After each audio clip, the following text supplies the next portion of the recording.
السلام عليكم.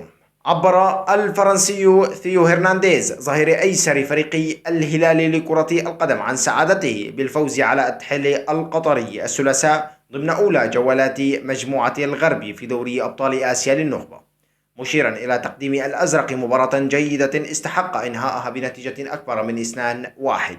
وفي مؤتمر صحفي بعد اللقاء قال هرنانديز: قدمنا مباراة جيدة وكنا نستحق إحراز أهداف أكثر، والمنافس سجل فقط من كرة مرتدة.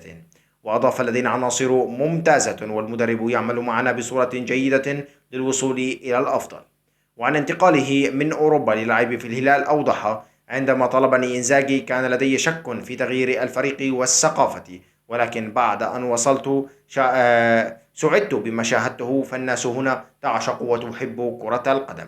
وتابع: مستوى كرة القدم في السعودية متقدم جدا ومتطور، ومن المتوقع أن يكون أفضل في السنوات القادمة ومنافس لأوروبا.